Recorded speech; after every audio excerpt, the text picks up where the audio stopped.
At daybreak, the Colosseum had already stirred to life. Its colossal arches caught the wan threads of dawn, while yesterday's blood clung to the stone like a shadow that refused to lift. Beneath the tiers, vendors. At daybreak, the Colosseum had already stirred to life.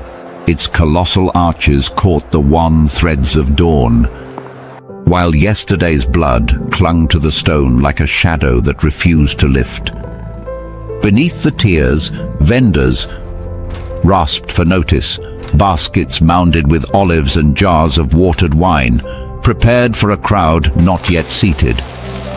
Beyond the ironwork, keepers forced half-starved predators into their pens, lions with ribs ridging through their coats, elephants stamping in fury, panthers scoring the bars with hooked claws. From the tunnels flashed the hard ring of steel. No drill, but trials for the day's killing edge. Over all of it, a murmur gathered and rose into a roar. Tens of thousands of Romans streamed in, craving what their empire had perfected beyond all rivals. Death paraded as diversion. Rome's arena was no pastime.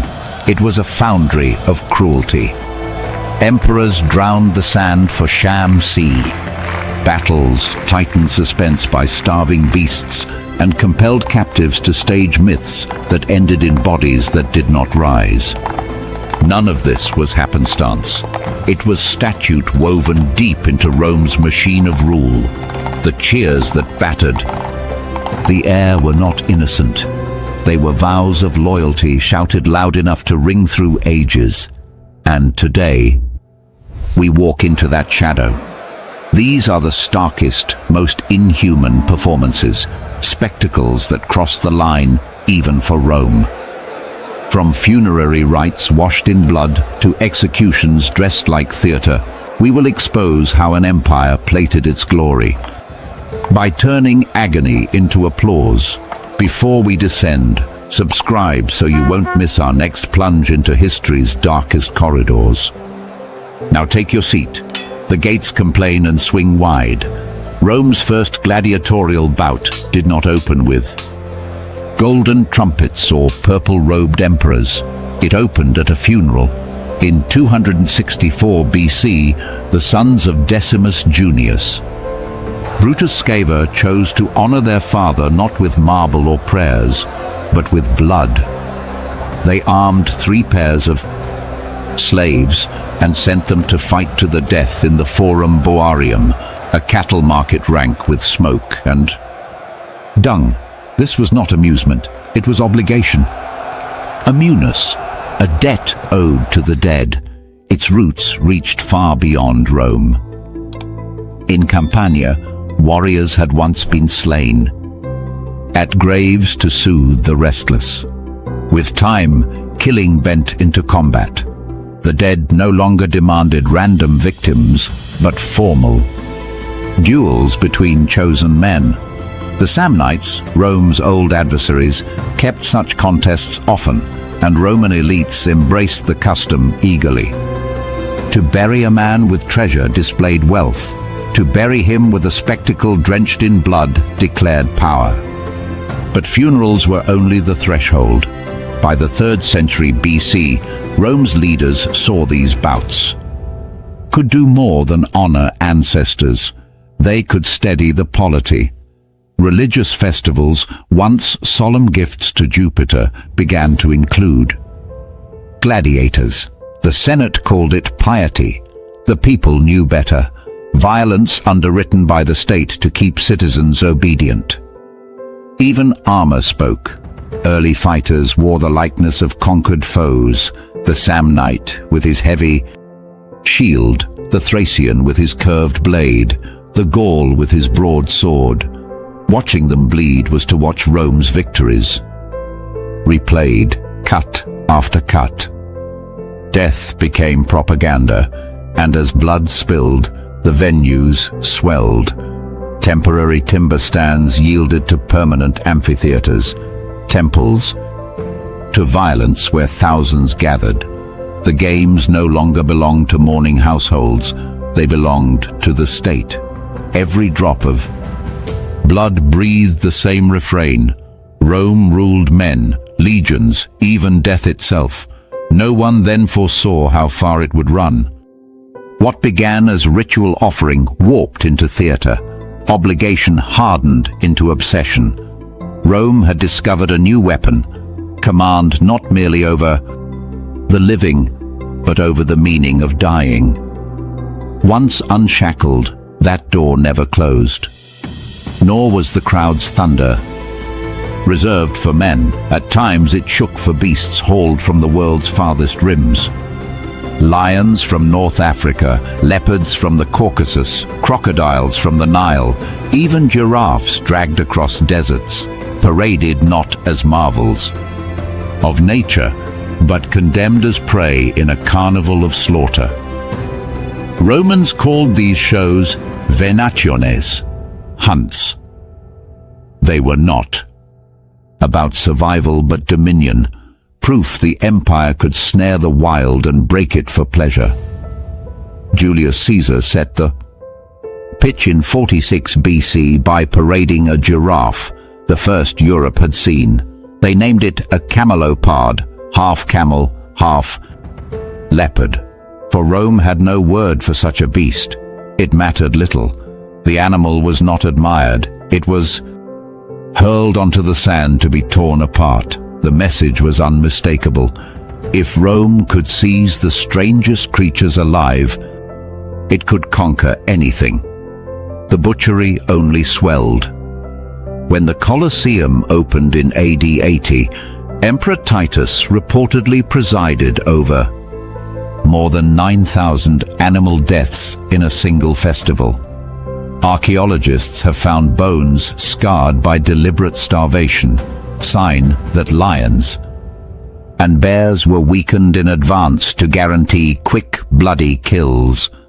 Even elephants, once the terror of Rome's legions under Hannibal, were herded into the arena and cut down to cheers.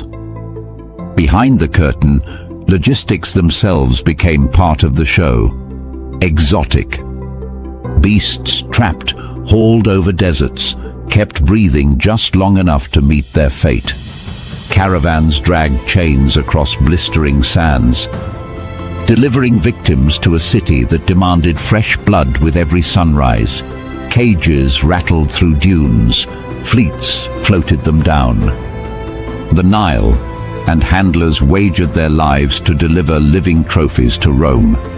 Seeing a panther in the wild was peril enough. Seeing one erupt from a cage before 50,000 screaming throats, that was power made visible. Each creature became a living souvenir of conquest, proof that the reach of the empire knew no horizon. Some emperors turned these hunts into private stages. Commodus, Rome's most flamboyant showman, strode out as Hercules and cut down hundreds of animals himself. He wished to look like a god among beasts. The truth was plain, a brittle vanity behind a bow. The hunts were often contrived. Animals were chained, maimed, or starved so the emperor could bask in guaranteed victory. And the people cheered. Not from admiration, but because when an emperor hunts, silence can be fatal. Beneath the clamor, a quieter tragedy unfolded. Ancient writers like Pliny the Elder warned that rare species vanished from their homelands after decades of Roman slaughter. Lions, leopards, even elephants were driven toward extinction to feed the empire's appetite for spectacle. The Colosseum was not merely a theater of death. It was an ecological wrecking ball. To Rome, extinction scarcely mattered. What mattered was the illusion that nature itself could be trapped, famished, and destroyed for fun. Every carcass on the sand was another brick in the wall of imperial control. When you picture a gladiator, you may see two equals locked in noble strife. The truth was more crooked.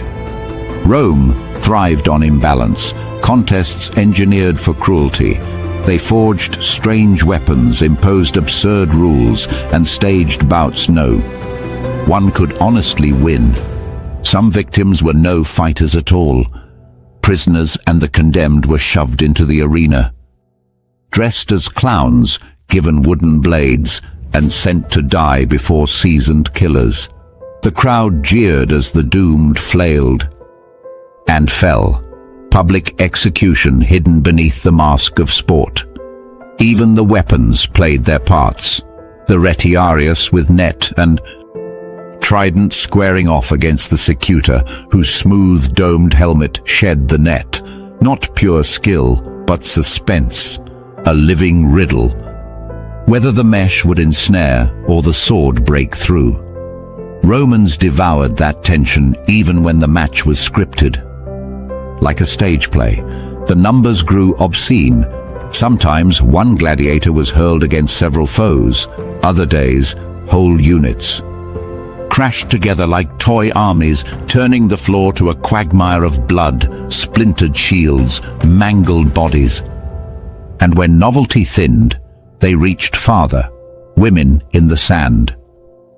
Gladiatresses appeared in the 1st century AD. Writers like Juvenal mocked them, yet the records stand. They fought for real, against dwarfs, against beasts, against each other. Their presence blurred the line of gender while underscoring a darker truth. No one, man or woman, stood beyond. Rome's hunger for spectacle. Even helmets doubled as instruments of torment. Some narrowed vision or muffled sound, forcing fighters to stumble half-blind while the audience roared with laughter. Others weighed so much that raising one's head became its own contest. Armor was not always protection. Sometimes it was punishment. Then came the propaganda plays. Gladiators, dressed as barbarians, compelled to mimic Rome's conquered enemies. Their defeat, foreordained, reminded all that the empire always prevailed. Every mismatch, every exotic twist, every transgression of custom was designed to keep crowds shocked, obedient, begging for more. The Colosseum never settled for repetition. It minted new cruelties, always hunting the next thrill. By midday, once morning, duels had soaked the sand and the audience began to fidget. The arena shifted gears. Combat gave way to theater with death at center stage. Romans called it damnatio ad bestias, condemnation to the beasts. For the condemned, it was no trial. It was a script they could not refuse. Criminals, deserters, rebellious slaves, prisoners of war, pressed into unwilling roles in an execution disguised as myth. Punishment matched crime. Thieves torn by wolves, arsonists burned alive, traitors thrown to lions. Each scene was a morality play written in real blood, and the scale could stagger the mind. During Emperor Trajan's celebrations after his Dacian victory, thousands of captives were slaughtered over 103 relentless days. Not random carnage, but choreography, paced like acts in a grim drama. Each death arranged to keep the audience on edge until the next horror arrived. Animals were the stars of this nightmare.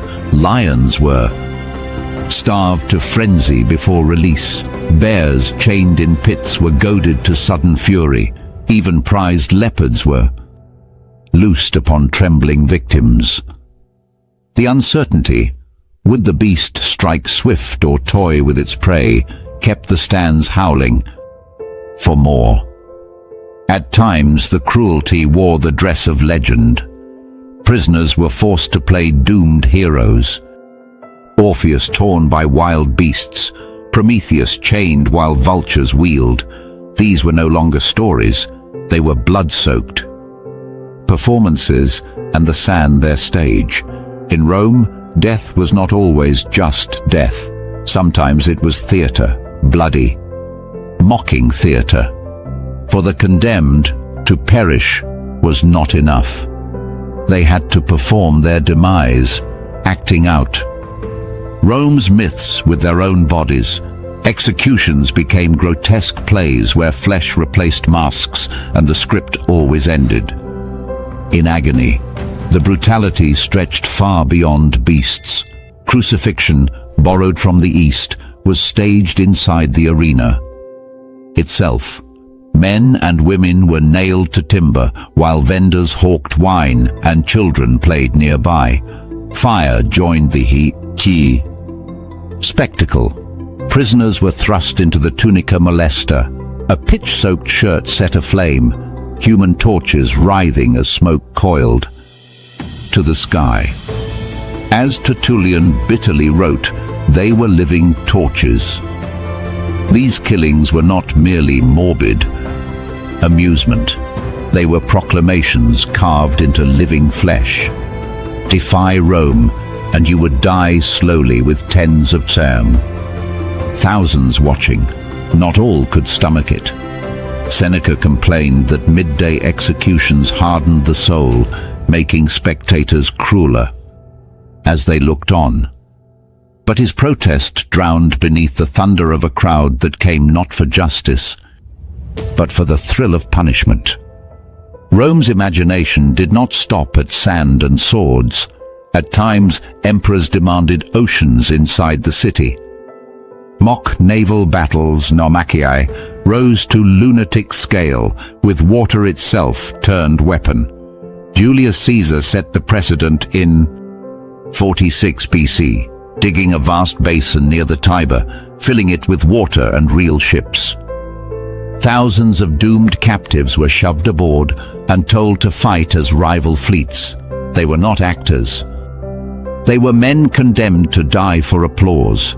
Arrows, catapults, and steel made the basin a floating slaughterhouse.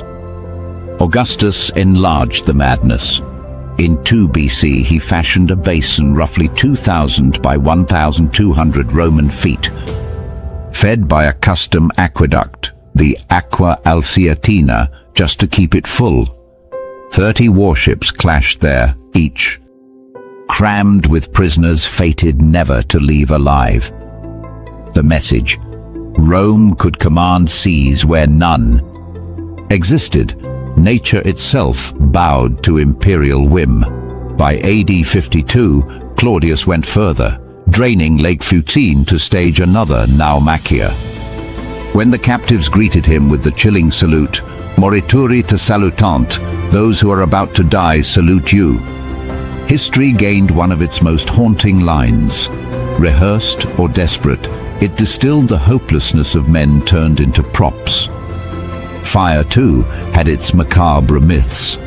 Victims in the pitch-soaked tunic were cast as heroes meeting fiery fates. Hercules, consumed by poison, or Mucius Scaevola, testing loyalty by holding his hand to the flames. The crowd laughed as these heroes screamed, bravery reduced to ash, legend to mockery. Even the Colosseum's architecture fed Rome's appetite for domination. Under Titus and later Domitian, engineers cut channels beneath the arena so sand could flood for small naval shows and drain for combat the next day. Cruelty became an engineering project. Water, fire, flesh, everything a prop. In Rome's theater of control, to drown captives, to turn bodies into living torches, to bend myth into slaughter, that was power. Emperors were not content to rule men. They posed as rulers of the elements themselves. By the late 1st century, executions were no longer punishments. They were scripts dripping with inventive malice, twisting cultural legends into tools of humiliation. Consider the games inaugurating the Colosseum in AD 80. The poet Martial recorded an actor cast as Orpheus, the musician who charmed beasts. In myth, Animals sat enchanted by his lyre. In the arena, a bear was released mid-performance and mauled the singer to death. Art collapsed into parody, beauty into butchery. Another victim was forced to play Daedalus, the craftsman who fled. On waxen wings, suspended on a crude device meant to mimic flight, he rose briefly, then plunged to the beasts below. Martial quipped, "He must have wished for real feathers." A poet's chest hiding a man's terror. Perhaps most grotesque of all, the myth of Pasiphae, cursed with desire for a bull. One show staged her infamous union with a mechanical beast, followed by a killing that blurred execution, humiliation, and pornography. A warning about hubris became public degradation. The message was plain: Rome owned its myths as it owned its people. Heroes, villains, kings, queens, none were safe from being rewritten as props in a pageant of death. For spectators, these scenes were sideshows between serious contests. For the condemned, they were endings in costume. For Rome, they were propaganda made flesh, proof the state could rewrite even the meaning of its own legends. In the Colosseum, stories were not told with ink or marble. They were branded into skin, burned into bone, applauded until silence swallowed the sand. The line between rule and raw obsession blurred until an emperor's whim decided who lived, who died, and how. Caligula, notorious for savage moods, once ran out of animals mid-show and coolly ordered spectators dragged from the stands to fill the gap. They came to watch bloodshed, only to become part of it. Nero, addicted to his own image, treated the arena as a private stage. Prisoners dressed as tragic heroes, then executed in ways that mirrored their scripted fates. Nero called it art. Rome whispered madness. And then came Commodus, the ultimate showman emperor, cloaked. As Hercules, he stormed the Colosseum with club and bow, slaughtering hundreds of animals already crippled to guarantee applause. He even bled the treasury to fund his performances, draining the state while forcing cheers from a terrified crowd. Not sated, he faced gladiators too, only when every advantage was rigged in his favor. Losing was impossible. Clapping was compulsory. Domitian wielded the arena like a weapon of paranoia, staging midnight hunts by torchlight. To keep Rome uneasy, unsure when amusement might turn to terror, even good emperors were not immune. Trajan, remembered as just and capable, marked victory with 103 days of games, folding thousands of deaths into a celebration of power. Spectacle fed egos, but the bill came due. Caligula and Commodus both died violently, remembered not for statecraft, but for theatre written in blood. The arena that lifted them up also exposed their madness. Not every Roman cheered. Philosophers, poets, early Christians left a quieter record, one that saw rot beneath the marble.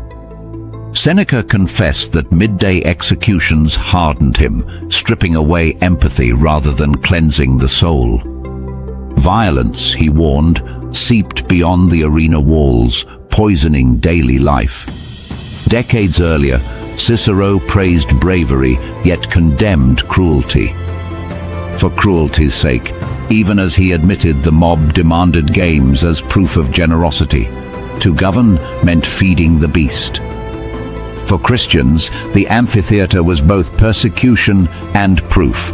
Those who refused to renounce their faith were thrown to lions or burned alive, their deaths twisted into mass entertainment. Tertullian called the shows seeds of cruelty, indicting an empire that cheered injustice as sport. Economically, the games devoured fortunes. By the late empire, rulers bankrupted themselves. Chasing spectacles grand enough to outshine predecessors, what once flaunted strength became an act of desperation. Culturally, the appetite dulled Rome's edge. Citizens who once honored discipline now demanded cheap bread and endless circuses. Juvenal mocked this hunger with the phrase panem et circenses. To him, the craving for spectacle betrayed how far Rome had drifted from republican roots. As frontiers cracked and coffers dried, the arenas crumbled. By the 5th century, the Colosseum, still colossal, stood hollow. Its sands silent, its roars gone. Yet the moral questions did not fade. Could a society that trained its people to revel in suffering truly endure? History's verdict suggests otherwise. Today the Colosseum looms, scarred but proud. Walk its tunnels and you may still hear echoes, iron clashing, beasts roaring, 50,000 voices rising as one. Stone is easy to admire, harder and more honest is to remember its purpose. Cruelty rehearsed until it felt normal. Rome's arenas were not merely about blood, they were about control, shaping how citizens thought, laughed, obeyed. Every hunt, every execution, every myth reborn in screams served one end, to make power look eternal. And that is the warning carved into the ruins. A civilization that glorifies violence eventually collapses beneath its own applause. Tell us which of these spectacles, the hunts, the living torches, or the emperors drunk on their own shows, best reveals Rome's darkest soul. Leave your thoughts below. And if this descent into Rome's brutal entertainments gripped you, subscribe so you don't miss our next journey into history's shadows. Until then, remember, the Colosseum may be quiet now, but its echoes of cruelty still breathe through the stones.